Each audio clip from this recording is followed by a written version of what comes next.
Ladies and gentlemen, our first live speaker for the Vedic Wisdom Festival is none other than our own Swami Brahmavidananda ji. He is the founder of Arsha Vidya Foundation, like I mentioned before, and also the founder of the Vedic Wisdom Festival. So if you are enjoying the 4th edition of the Vedic Wisdom Festival, a big thank you to you, Swamiji, for taking this initiative and making it happen.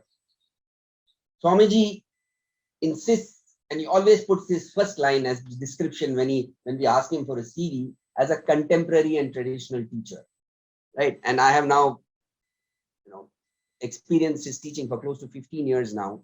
And I would say he is contemporary because the kind of examples, anecdotes, and the slice of life, the way he brings it out is quite outstanding. And it is always relevant to today's context. The examples he gives are based on today's context. They're able to identify it. And not only me, all youngsters are able to identify it. That's how he keeps it very contemporary and traditional, because of course he follows very traditional methods of teaching the Bhagavad Gita and Upanishads, and he teaches from the traditional texts. He's been teaching Vedanta for the last 35 years in Mumbai. He's passionate about martial arts. All those who studied from him will know that. And he is also a corporate trainer. He teaches leadership skills, team building skills. I, in fact, have had the pleasure of conducting a couple of corporate workshops along with him, and employees have hugely benefited from his wisdom.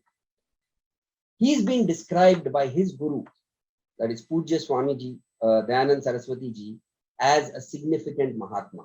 Now that's quite a title coming from Pujya Swamiji himself, but Swami Dayananda Saraswati, Brahmavidananda Saraswati wears it so lightly on his shoulder, he doesn't even mention it.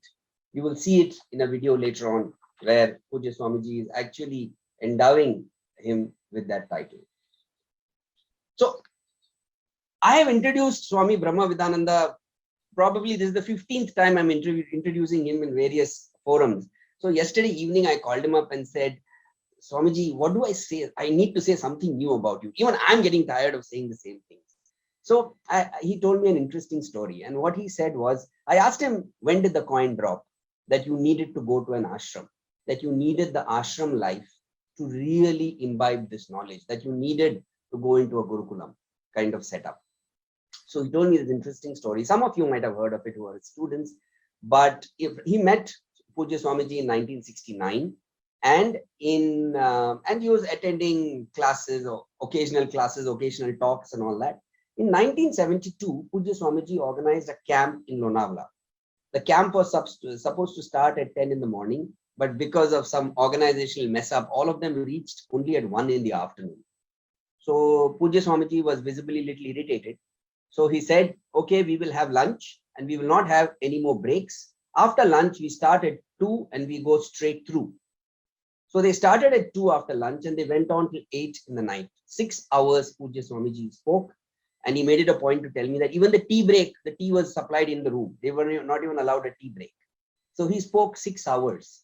And those 6 hours resonated with our Swami Brahmavidananda ji. And he decided that this is the knowledge he wants, and this is what he wants to learn. This was in 1972.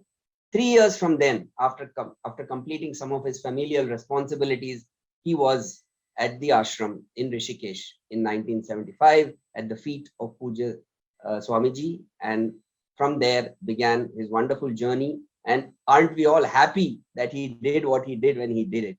Because all of us, all his students, are benefiting hugely from it.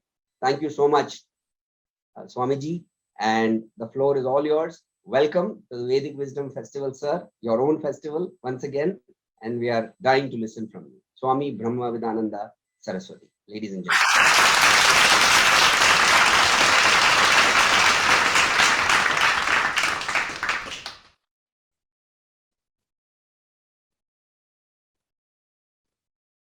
Om Sadashivasamaramбхам Shankaracharya Madhyamam Asmadacharya Paryantam Vande Guru Paramparam.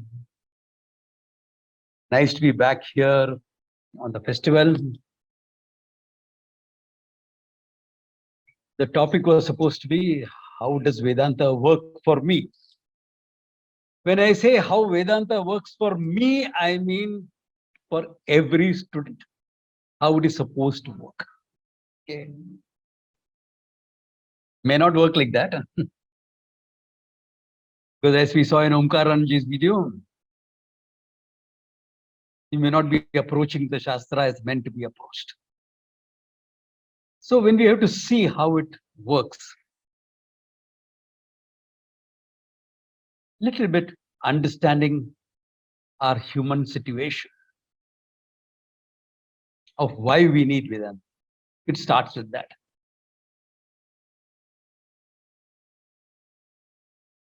We are all subject to a certain amount of self-judgment, either in a very natural process of socialization, the way we are brought up, or thought out philosophical studies. You take a man on the street and ask him, who are you? What are you? He'll have something to say. I am like this, I am like that. He'll have some opinion. There's always an opinion about yourself. And nobody is completely happy with that opinion of himself that he has created.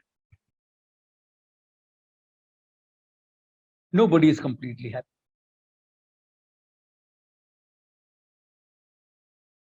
That is why nobody likes to be slaughtered. Slaughter somebody. So, no, I'm not like that. I'm more like that. This is only what we do. Nobody. And so the minimum or the common denominator for everyone is, I am what you see. This body, this mind, this complex that I have, and the sum total of all this, the good, the bad, the ugly. Why it's not always totally accepted. If this was a live session, live meaning offline, and I were to ask how many of you would like to lose some weight, I'm sure most hands will go up. The color of your hair, the shape of your eyebrows, etc. I mean, small things that we can change, including my beard. This mask plays havoc with the pushes it in all sorts of angles. So nobody is completely happy with that self-judgment. I wish I could be a little bit more loving. I wish I could be a little bit more knowledgeable. It's always there. We all have it. Plus, this conclusion that I am this much only, I'm like this only also, creates another set of issues, much more fundamental set of issues. That I am an isolated entity. I am this much. You are there, another entity. She is there, another entity. All this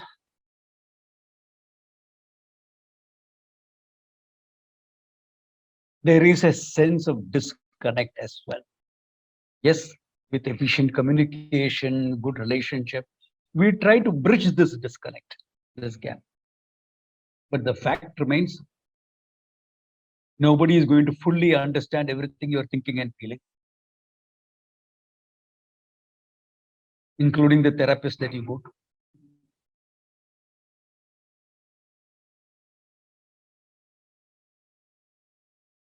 You are an isolated individual. There'll be times of connection, there'll be times of disconnection. Therefore, loneliness becomes a human problem.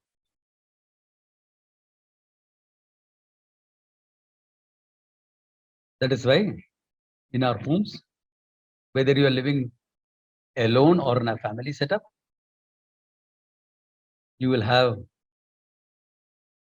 the TV on, music on, Alexa on, something or the other will always be on.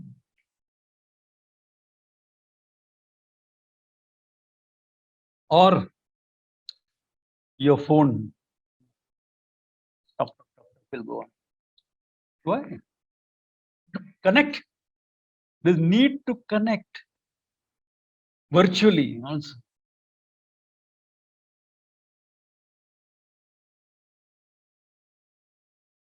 Why? Because I am an isolated, lonely human being.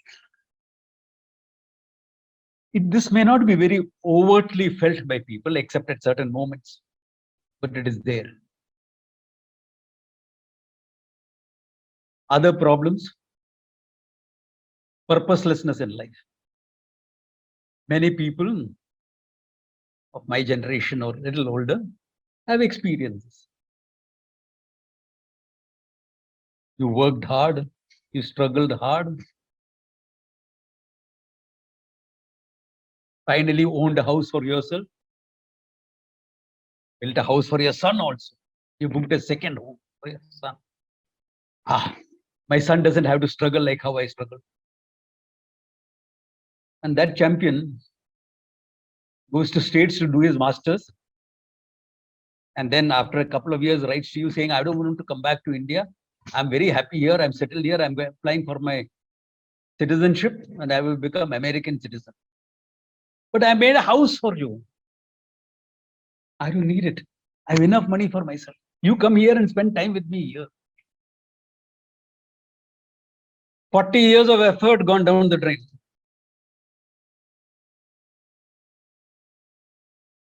What is the purpose? What is the point in me building these two houses? I mean, we don't have to be a great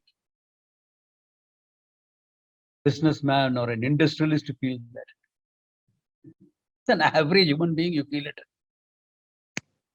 I'm sure many of you in the audience have felt it. Kya fayda hai? As we say in Hindi. What do they use? Purposeless right here. For many of us, our self-esteem comes from our work. And one fine day you retire. Then what?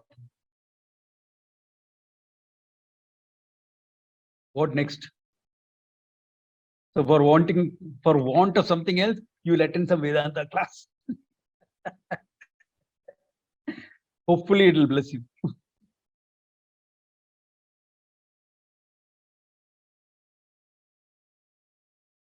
Purposelessness. What is the use of everything I have done?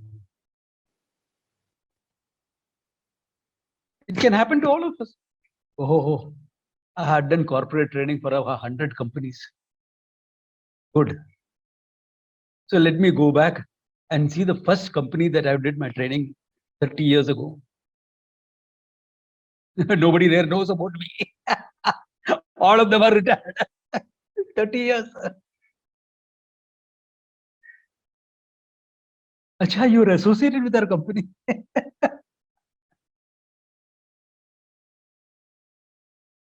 Oh, yeah, there is a small photograph there. We didn't know it was you. Purposelessness gone.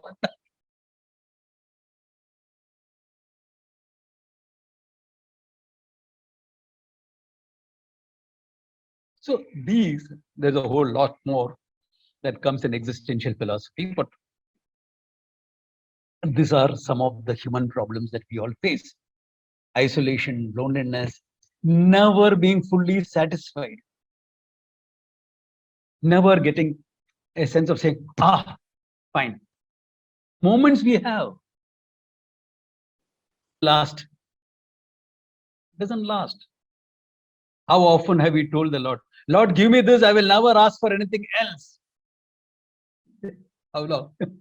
Until the next desire turns up. What happened? That I will never ask for anything else.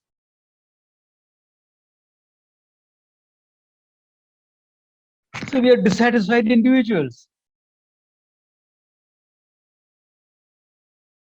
This is the tension of life. There's no other tension other than these. Normal living. your normal living as an innate tension because you are seeking freedom from isolation, loneliness, purposelessness, lack of fulfillment. And it all comes from that initial self-judgment. I am this much only. This is a universal human problem. If there is someone with a human mind, you will have this problem. And don't ask me to define what's a human mind. I'll give you an indication. A human mind is one that is self-aware and has a freedom of choice. These two things make you human. A level of self-awareness and freedom of choice. So a level of self-awareness innately recognizes your sense of lack in you.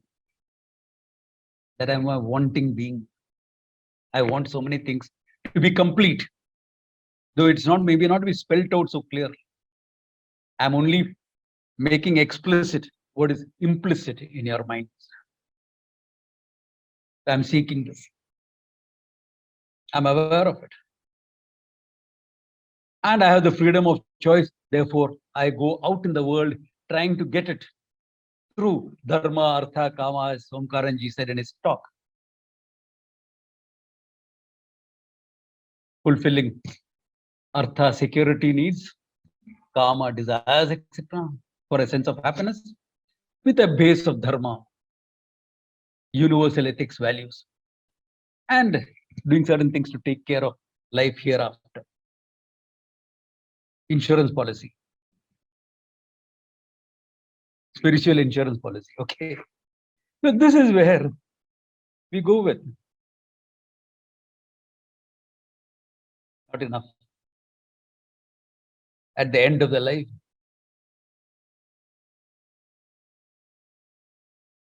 most people regret. I wish I had not done this. I wish I had done that. I wish I had done that. But you have done so much this thing. Oh, I have done that. So when you tell them all that they have achieved, oh yeah, okay, not bad. Oh.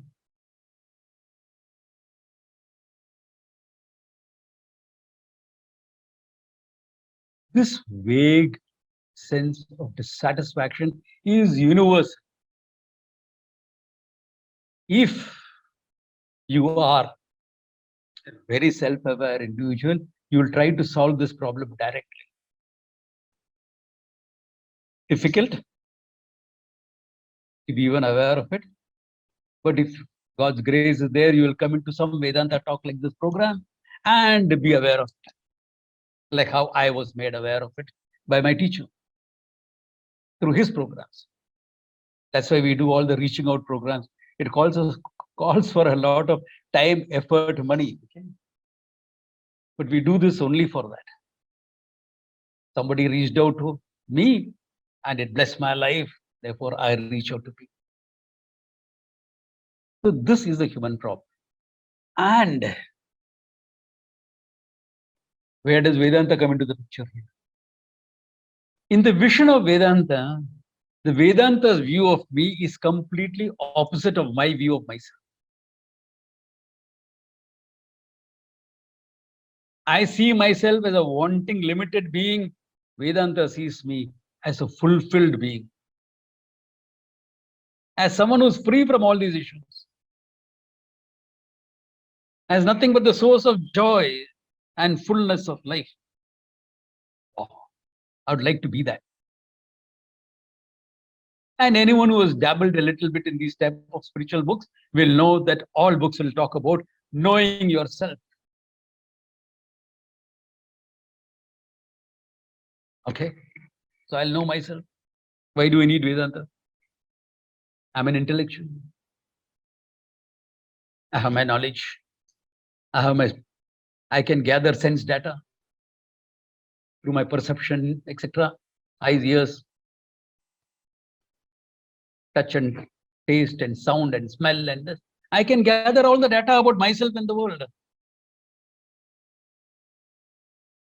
And for what my perception, etc., cannot cover, I have things like inference, etc., by which I can come to it.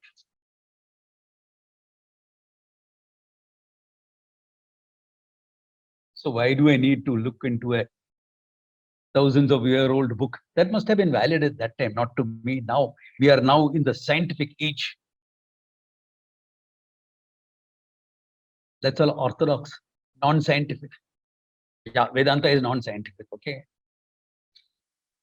People are raising their hands. I would like you all to put the questions that you have into the chat box, and some of those questions will be read out to me and I will answer them.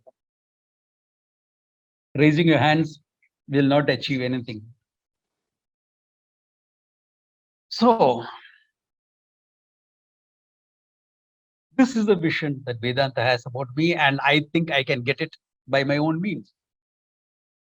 In this, whether your pursuit is through science, which I think is a very good pursuit, very objective, very systematic, dispassionate, or through things like psychology, etc., or the liberal arts of philosophy, etc.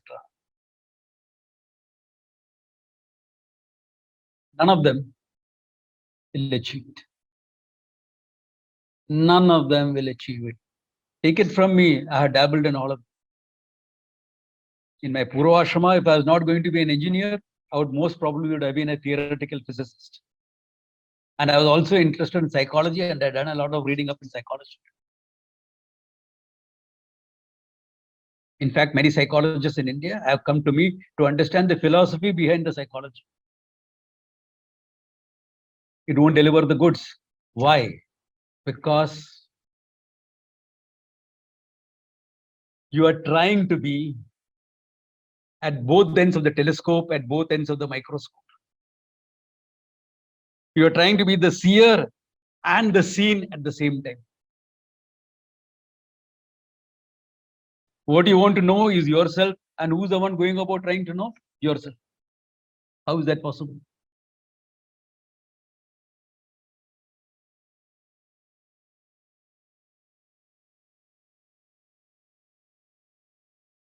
In fact, there is an Upanishadic verse that says that Paranchikani Vyatirna Swayambhu Paran Pashyati Nantaratma. The human being has destroyed himself. Why? All my sense organs are meant to see the world outside, not myself. So from the data I gain from the world, I make an inference about myself.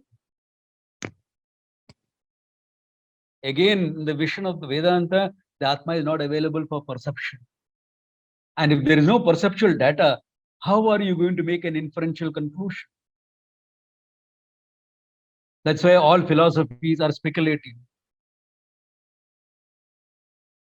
Science is trying to study the question of consciousness. And they are ending up studying the brain, or at the most the mind, not more than that. They appreciate a possibility there is something more, but that's all.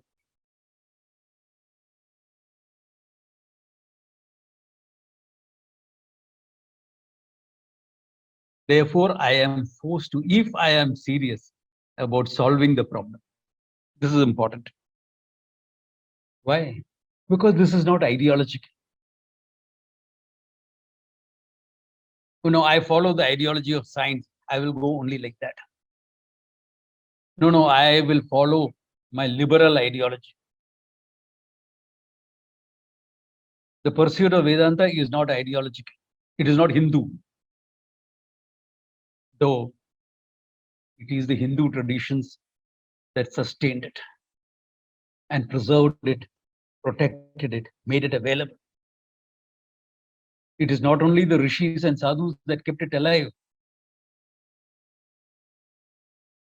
Every warrior who fought against invasions that wanted to destroy this culture and tradition, I owe a deep sense of gratitude to them also, because they kept it alive. They helped me keep it alive. And the sadhu traditions in India helped the martial traditions as well. In olden India, sadhus were both. Some of them were Shastradhari. They were experts in the Shastras, the scripture. Some of them were Shastradharis, expert in warfare. And there are plenty of stories in Indian history, not official Indian history that you study in schools, but recorded Indian history in other places, which has been kept out of the curriculum, where 3,000 sadhus from Niranjani Akhada fought and destroyed lakhs of invaders. We know about the 300 from Sparta. We know that, all of us know that in history we have studied. We don't know the 3,000 Niranjanis, my Akhada, okay? Niranjani Akhada. We don't know that. Yeah. And all of them came back alive. Most of them, 90% of them came back alive. Anyway, that apart. This tradition is non-ideological. There's no ideology to be followed. There's something to be seen, something to be known, something to be verified and validated by every student who learns it. So that is why I need to approach Vedanta with a mindset of learning. Swami Omkarananji gave a whole list. I don't want to frighten you with that list. That comes in time. Don't worry. As the study of Vedanta goes on, the teacher will guide you and help you to gain all those things.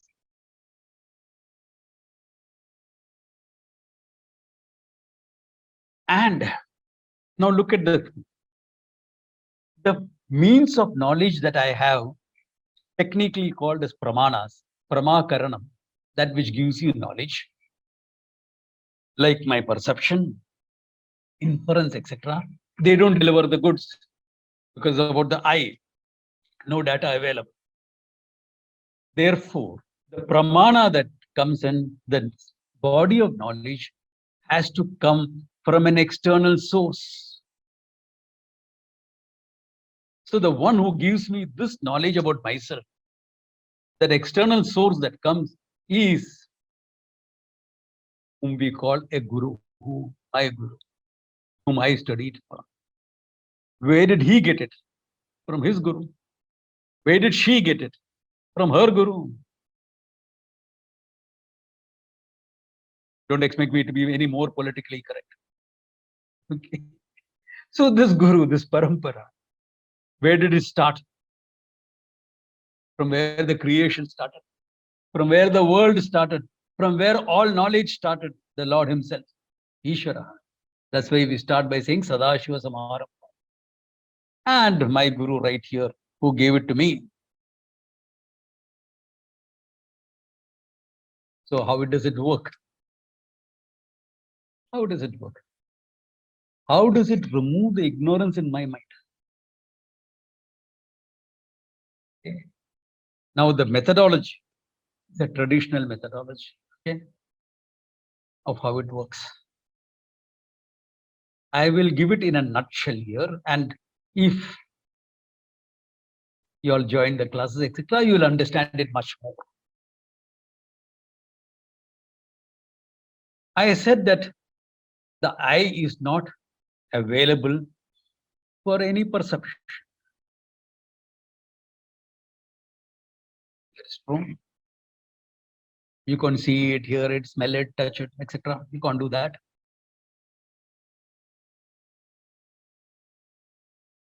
And therefore, there is no perceptual data available. True. But if I were to ask a question, if this was offline, I would have done that. If I were to ask a question, do you exist? What will you say? Hey, Swamiji, ye kya hai? What is this? Of course I exist. I am here, listening to you. Of course I exist. I am. Do you know you exist? Yeah, of course I know. I'm here. No? How? Do you see yourself? Do you smell yourself? Hopefully not. How do you know you exist? Do you infer? Somebody exists because I'm married. I exist because of my father-in-law. That may be true. You may exist because of your father-in-law. But apart from that, do you make an inferential conclusion? I exist because I'm married and girls are very smart nowadays. They won't marry a non-existing person. I mean, do you need to make an inference?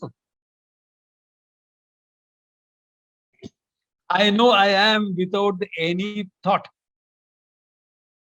without any inferential conclusion. I know I am, I exist. I am means I exist. You don't need anyone to come and tell you that. You don't need any proof of your own existence. René Descartes, a French philosopher, said, I think, therefore I exist.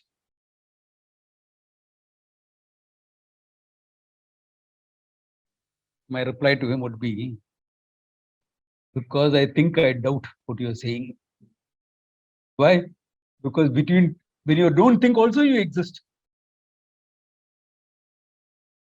Between two thoughts, there is no thought.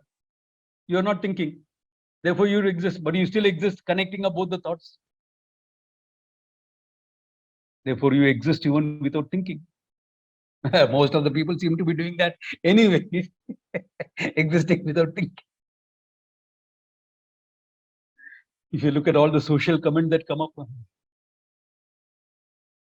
without thinking.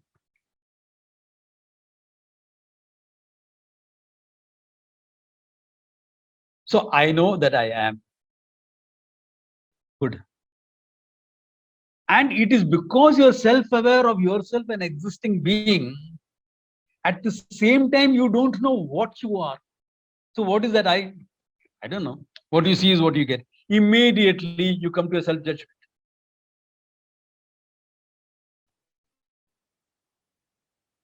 Can't avoid it. Somebody asked me, Swamiji, can we bring up a child without self-judgment? I said, no way. He has to go through the process. See that you bring him as a healthy thinking individual. That's all. Bring up the child as a healthy thinking individual. There's nothing more you can do. Self-judgment is unavoidable. No, Swamiji, I let him be. Let him grow up naturally. Why don't you leave him in the forest then? Why are you abdicating your role as a parent? That's highly irresponsible. It is not any modern great theory of upbringing.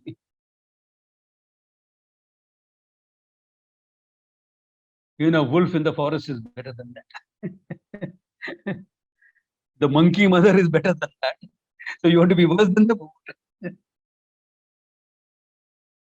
You can't bring it up. So this self-judgment is unavoidable until you come to Vedanta.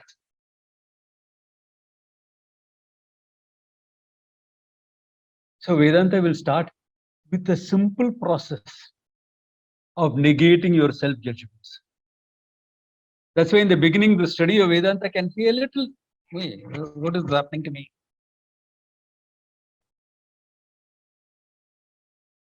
Now I have a very good student who's helping me with this organizing also.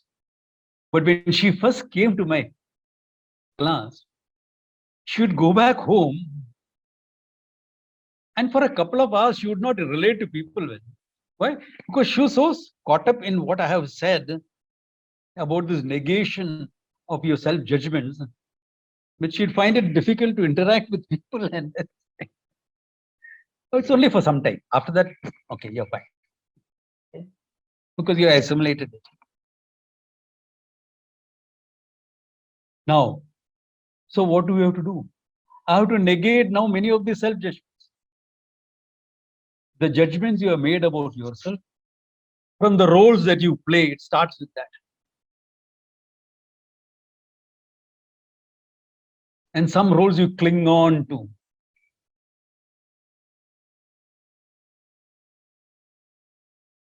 My students have started smiling already. Why?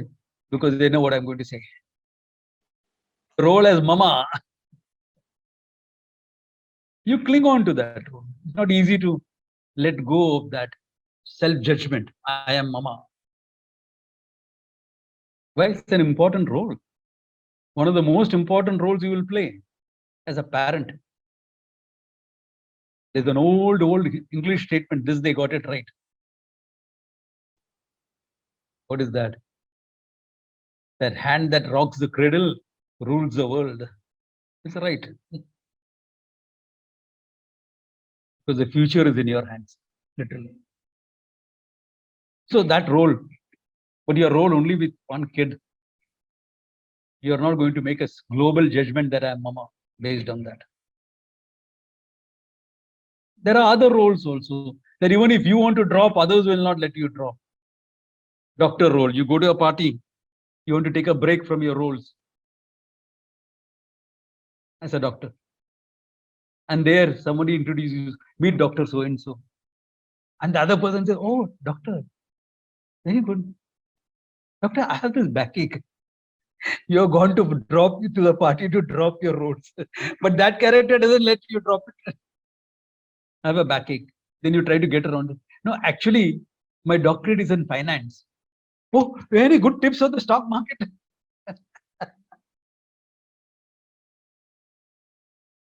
Difficult role to drop. There's another very difficult role to drop. If you're an officer in the armed forces, difficult to drop that. We lost some wonderful people a couple of days back. Some wonderful people. Difficult to drop. Why? That's a role that you're willing to die in. That role makes you risk your life and limb. Sacrifice your family happiness. It's a role. It's not permanent. There comes a time when you'll retire.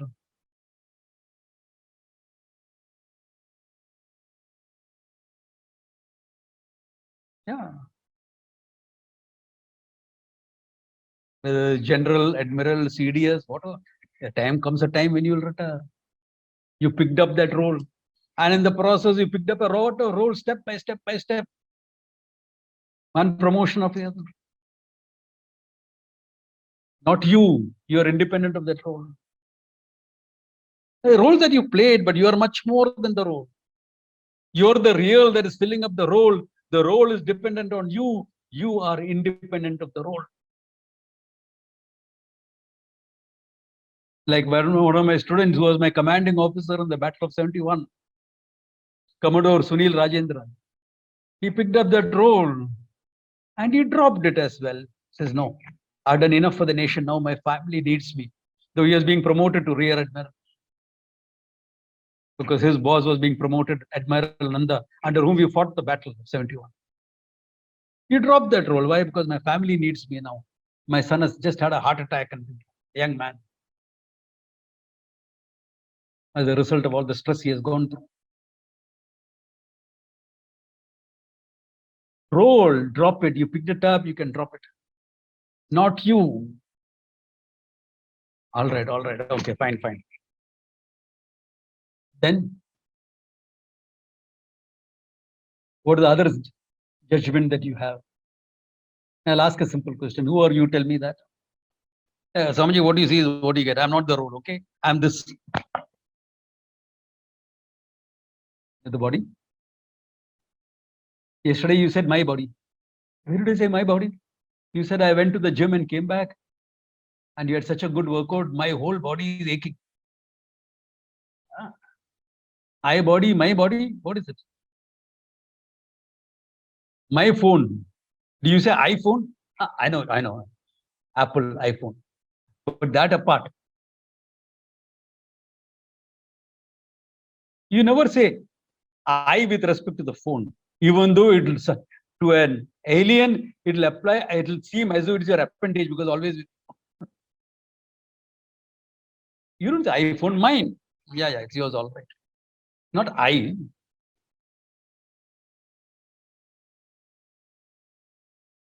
So a simple logic will follow what you're aware of, you're not the body. Then if I'm not the body or mind, not your emotions, you're aware of that. Yesterday you liked the guy, you were in love with him. Today what happened? He cheated me.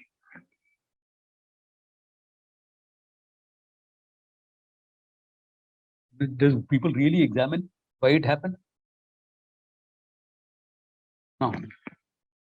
You're too full of hurt and pain. So that love became replaced with all pain and hurt and anger and hate. Emotions keep changing. Then you go in for satam, therapy, counseling, etc. Now you're okay. So that emotions you have dropped. Emotions come and go. You are constant. Knowledge. Then what are your intellect, your knowledge? Knowledge, you were there before the knowledge existed to gather that knowledge. You gathered that knowledge through a process of study, of inquiry, of reflection.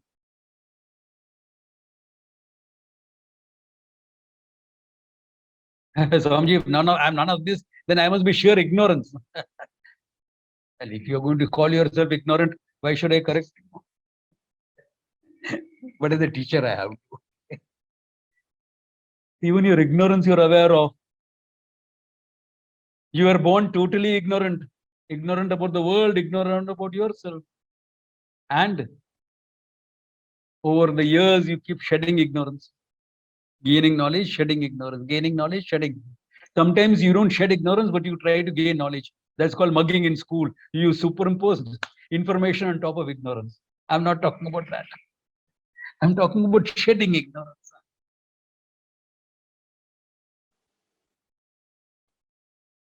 You do that all the time.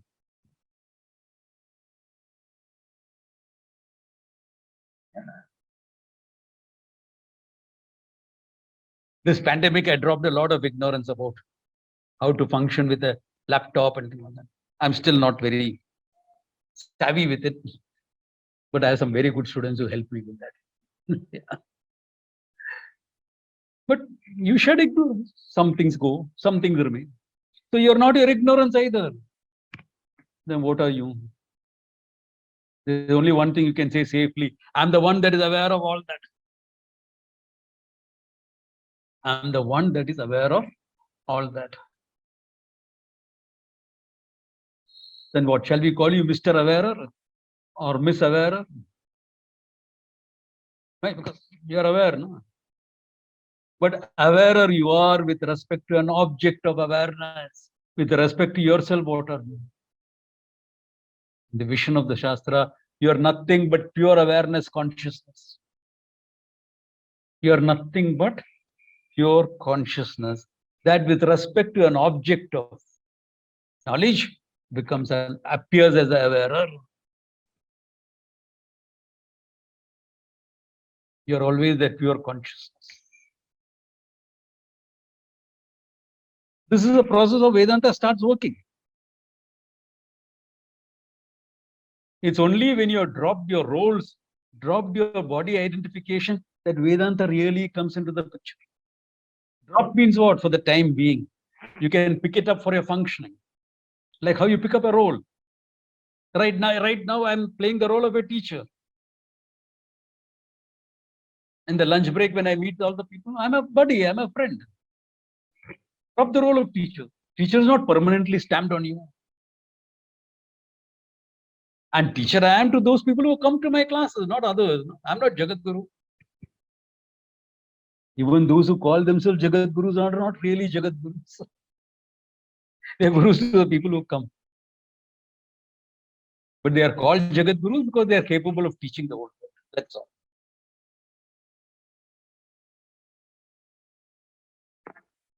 So some of these terms come in, that's why I thought I will just handle that. Another is Sadguru.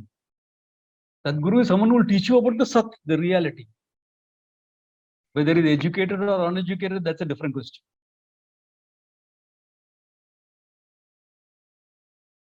So this Vedanta comes in here. That what is this nature of that consciousness?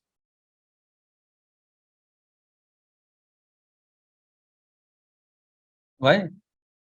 Because you said your consciousness. If your consciousness, what happens to the world around? So in the vision of Vedanta, the world that you see is dependent on existence. This much we can understand very easily. I am holding a paper cup in my hand. This is an object that belongs to the world. Whether it is man-made or natural. Everything is natural because the product is from. So this thing in the vision of Vedanta is dependent on me consciousness.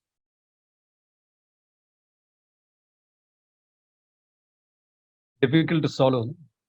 Yep. For that, little bit more on consciousness. Then I'll come back to this. Don't worry about the time. I have enough time. People are worried. Especially some of my students, I'm sure, are worried. For only 15 minutes more. How will you cover the whole topic? Don't worry, relax. When you listen to Vedanta, you must be relaxed. When you teach, you must be even more relaxed. This consciousness we are talking about is unconditioned by time and space. It is called Anantam. In the vision of Vedanta, it is called Jnanam Anantam, limitless. Quickly speaking, how is it limitless? Okay, let us handle with time. Does time limit consciousness is the question? Because time and space limits everything else. In fact, time and space is one continuum. Thanks to Stephen Hawking, I don't have to elaborate on that. If you're in my class, maybe that time I'll elaborate it. Right now, I will take time and space continuum as one which is scientifically proved. Okay, then let us have a question of time. What is this thing that we are calling time? One definition of time that has not changed right through the whole scientific inquiry that has taken place is time is a gap between two events.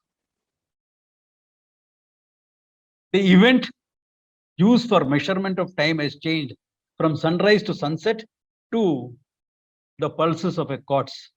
Most of you will be wearing a quartz watch for measurement of time. 2 pulses of a quartz. The accuracy of your watch will depend upon how many pulses per second it happens. Okay.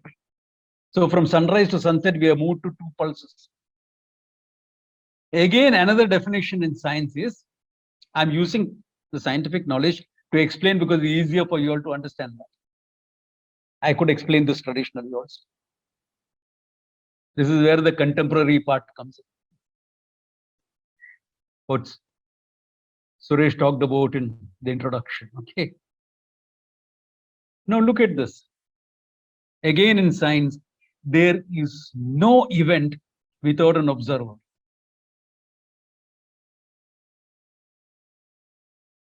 For me, in science, to say an event has occurred, there must be some observer who saw that event happening.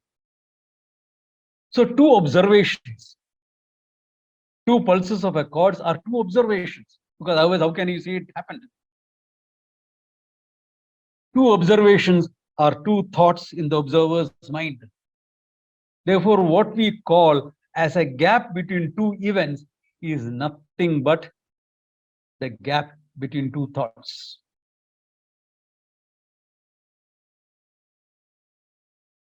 So the gap between 2 thoughts in your mind is what we call time.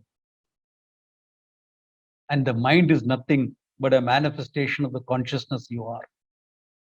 I'm not talking of brain, I'm talking of mind. The mind is nothing but a wave, a thought is nothing but a wave in consciousness. So when you are looking at consciousness from this thoughts, from the angle of thoughts, you are getting this great illusion called time. That's why time doesn't affect your mind. Time affects only your body. And that also differently for different people.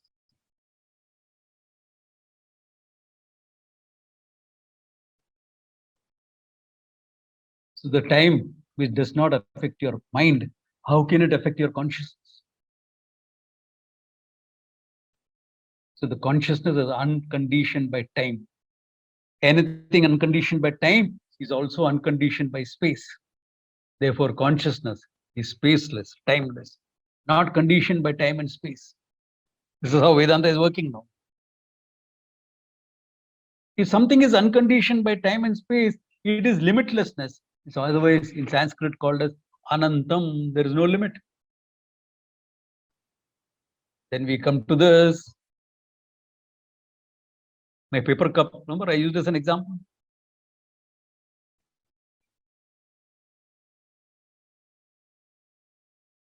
Does this not stand opposed to your consciousness?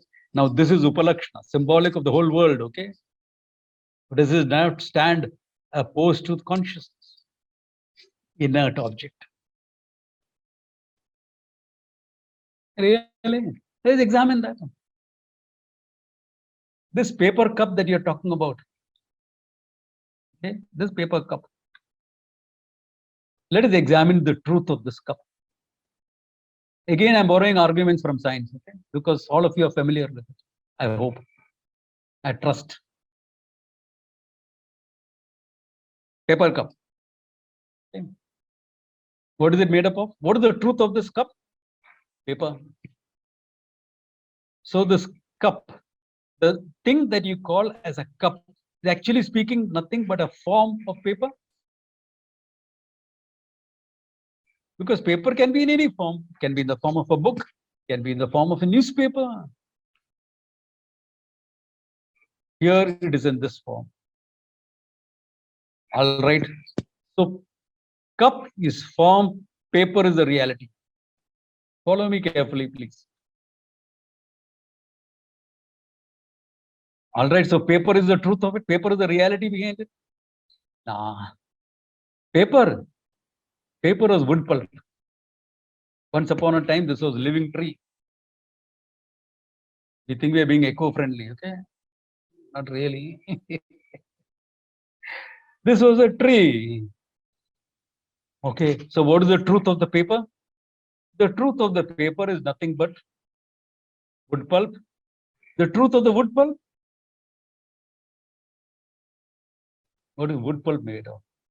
Scientifically, hydrocarbons. There's a particular arrangement of hydrocarbon. So what you call wood pulp is a form disappeared into hydrocarbons.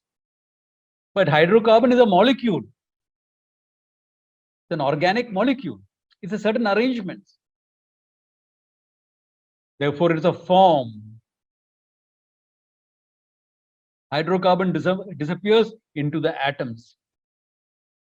Atoms is a form. There's a particular structure. Disappears into particles. Particles are structures. Disappears into subatomic particles. We all started with this cup. Particles. Where will it resolve into? As long as there is a form, I will keep resolving it into material and form. Form into this content. Form into its content. What will be the final thing? Don't say nothingness. This cup is not nothing. Trust me, I can do a lot of damage with this cup. Okay. You know how functionally valid is this cup besides drinking water from it. Okay. Something that exists. So existence has to be the final thing into which all particles also disappear into. So the truth of this cup is formless existence. I hope you all can get that conceptually. Formless existence, because cup disappeared into the content. Paper into hydrocarbons into particles, etc., etc., etc. Formless existence, the truth behind this.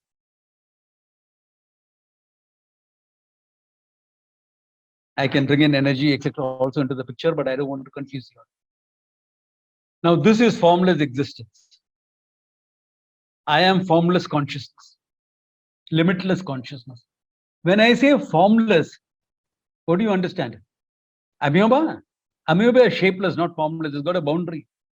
When I say formless, I mean no boundaries. So the boundaryless existence is the reality behind this cup, is the reality behind this laptop, is the reality behind the table and the chairs in this room, is the reality behind the whole world. Formless existence. Can there be two formless entities, one formless existence, one formless consciousness? No way. If it is formless, it has to be one and the same. So in the vision of Vedanta, we will say what is Satyam Jnanam Anantam. Consciousness, which is existence and is limitless.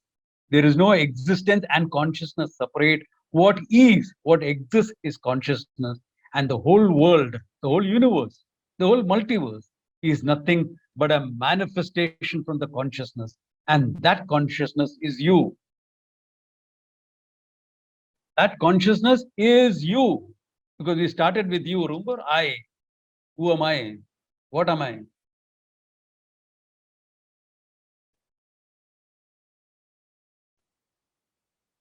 And when I understand that limitless consciousness is me, the natural response is Aham Brahmasmi. Integrating this knowledge in your life is how Vedanta works. This is how it works for me. This is how it will work for you. This is how it will work for anyone who studies Vedanta. Is it possible? Of course, it's possible. My students have proved it.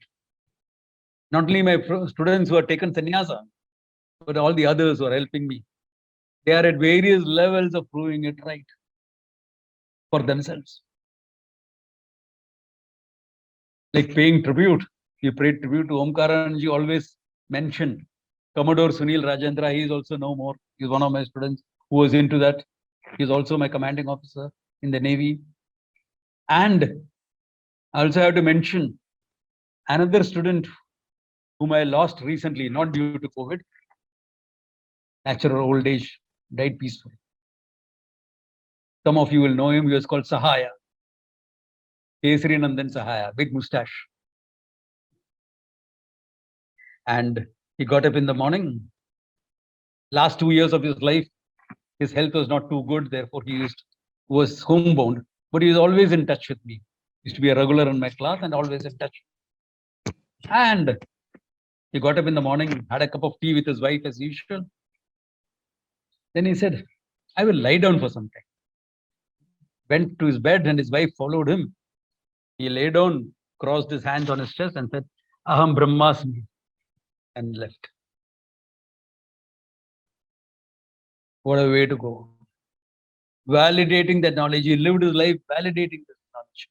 He was a successful businessman, okay? He was not a sadhu. He was successful.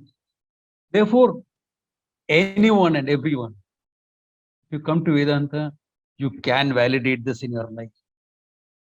That's why I gave these two examples. One is a naval officer, one is a businessman.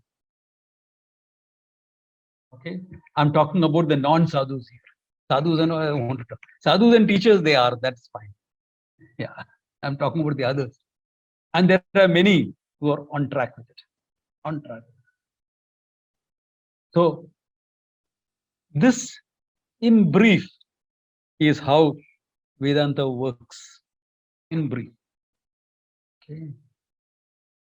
The methodology of Vedanta, if you want a technical term, for those who are being exposed, it is called Adhyaropa Apavada Nyaya. You superimpose something on yourself, a wrong notion about yourself. I have to negate that and reveal what you are. And the words do their magic to a prepared mind.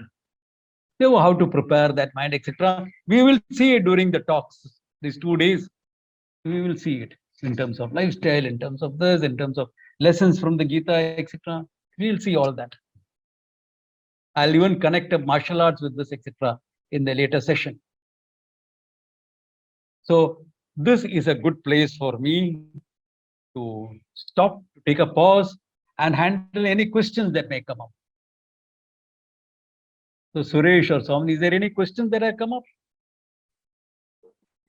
Thank you. Thank you very much, Swamiji, for a lovely talk. You know, during his introduction, one thing I forgot to mention about Swamiji is that he is a teacher with infinite patience. And the reason I say that is, I've listened to this talk of his in the last 15 years, probably, I don't know how many times, in various ways.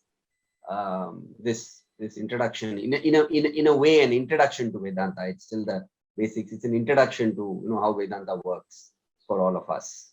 And I'm still where I am. So and he still keeps trying with people like me. So I think one thing I must mention is the amazing patience that Swamiji has for this knowledge.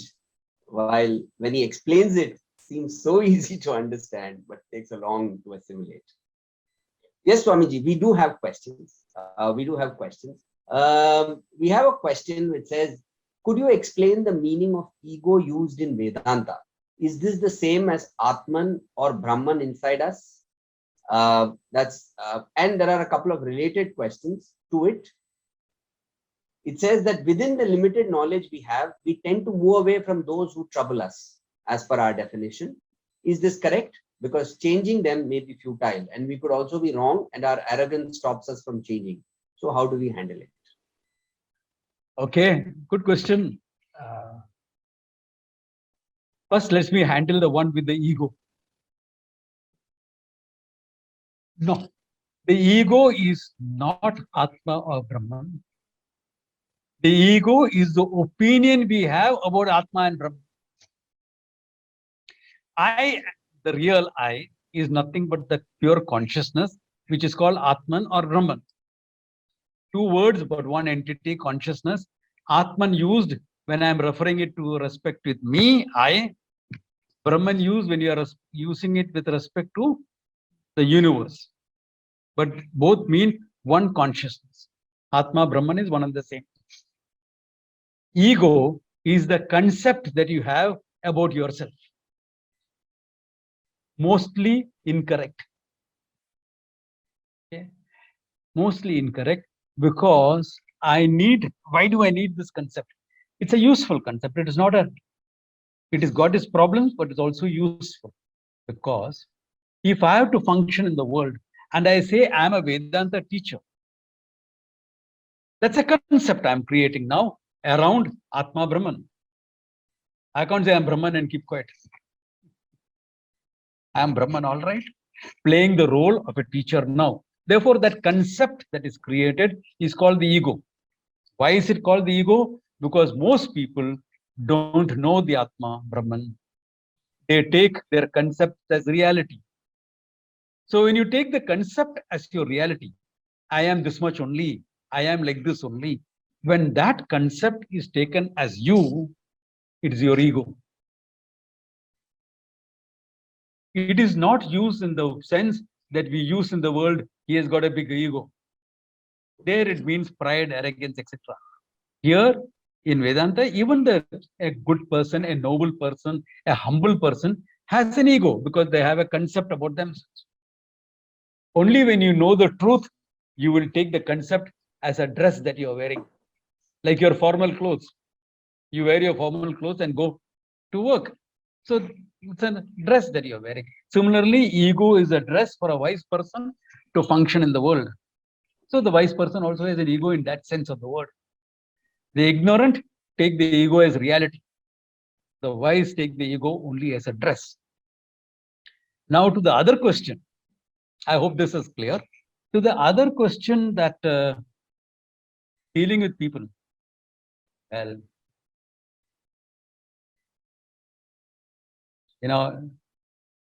it reminds me of this statement. How many psychologists does it take to change a light bulb? And the answer would be only one, but the bulb must really want to change. So similarly, nobody changes somebody else. My hair has all gone white trying to change people to make them understand the truth. Okay. Nobody changes anybody else. People change when they see how their behavior, their attitudes, values, etc., is creating a problem for others and themselves. Then we can help them to change. So in the world, you accept people for what they are and you deal with them. If the dealing with them is problematic, there is nothing wrong in putting a little bit space between you and them. The space may be physically possible or mental.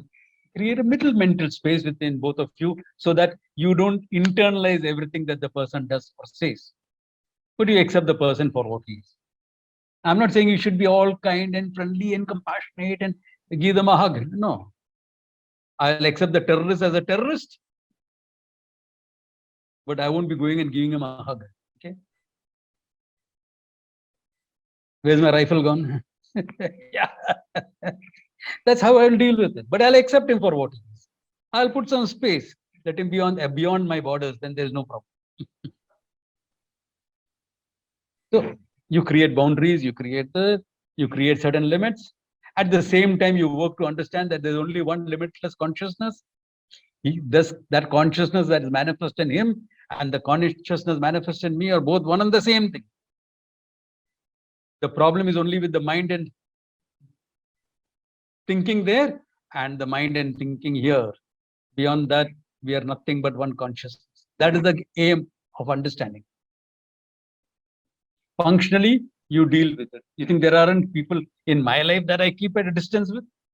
Let him be there. Too much of a headache to deal with. My students are all great people, fine. This will happen. This is functional. Nothing wrong with that. Any other questions, Suresh? Yes, Swamiji. We have another question. Do we really have a purpose in life? If so, is it universal or is it personal? If it is personal, how do I find it?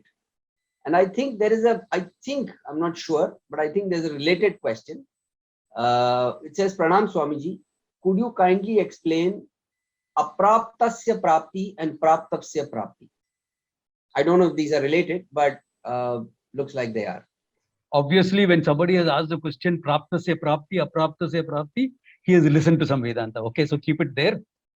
Okay, we will deal with it later. Okay. Or if you want a nutshell, if I'm searching for my glasses, that is praptasya prapti is already with me, but I don't know. I just have to say, hey, you kept it. Somebody has to just tell me you kept it on top of your head. When he says that, this is called praptasya prapti. I have gained the specs, which is already with through knowledge. Apraptasya prapti is getting the money that you don't have, the house that you don't have, etc. One is dependent on knowledge, the other is dependent upon action. Okay, that's a nutshell. I'm sure whoever has asked this question has heard enough. Okay. The other question was in terms of, what is it in terms of? Purpose. Purpose in life. Do we have a purpose? Is it universal? Is it personal? If it's personal, how do I find it? One universal purpose for everyone, if you are born a human being, is the self-knowledge. Why? Because ultimately, you want a sense of fulfillment, joy, to go beyond the need of purpose. This is ultimate for everyone, whether you recognize it or not. You will also have personal purposes. Your personal purpose comes from your sense of priorities. What is your priority in life? What do I mean by priority? The need behind your desire. By priority, I mean the need behind your desire. Like someone comes and asks me, Swamiji, I want a job. So why do you want a job? Swamiji, what? I want to make some money, na? Go. Open a vada pav stall in Bombay. You'll make lots of money. I know somebody who makes a profit of 10,000 bucks a day just by selling vada pav. Our post office vada pav, Chikna Auntie vada pav, we call it in Bombay, Chambu. 10,000 bucks a day, only selling vada pav. Yeah, make profit. After paying off 4 employees. Make it. Swamiji, there's no social standing there. Okay. So now you see the stated desire was job. What is behind that? Wealth, money, social standing, etc. So this is your hidden priorities. What is hidden behind your desire? So get in touch with that, fulfill that. Behind 100 desires will be half a dozen priorities. Nobody can fulfill 100 desires, but half a dozen priorities, everyone can fulfill it. That is your personal purpose. Ultimate purpose, moksha, atma jnana. Yes, Suresh. We have time for one more question, Swamiji. After that, we will have to take a break. The last question I'd like to put to you is, how do we relate Maya with Ishvara? Okay. If everything is consciousness, the name Ishvara is a name given to consciousness from the standpoint of the total consciousness and the world. So how does Ishvara, the consciousness, manifest the world without undergoing any change? Because consciousness, we saw, was free from time and space, therefore free from any change. How does he manifest the universe? That manifesting power is called Maya, and that Maya belongs to Ishvara. Maya tu prakritim vidhi, Mayinam tu Maheshwaram. Mayinam, the one who wields Maya is Maheshwara, the Lord, Ishvara. And Maya, for the time being, take it as the power with which he appears, the consciousness appears as the whole universe. He appears as a universe. You also have a little bit of Maya in you. When you go out for a walk and you mistake a rope for a snake, that is Maya at work. Okay. So Maya is what creates an appearance. It makes something appear as something else. Consciousness appear as a universe. That is what Maya is. That Maya is with Ishvara. For Ishvara, it is a power. For you and me, it becomes real. Appears real and becomes a problem. I think that is in a nutshell. Join a class and study properly the whole thing. Thank you, Swamiji. Swami Brahmavidananda, thank you so much for the last 1 hour. Vedanta and how it works for me. I think it was a wonderful way to unfold, at least initially, how Vedanta works for me. And I think, thank you so much for explaining and handling so many questions. Thank you once again, Swamiji.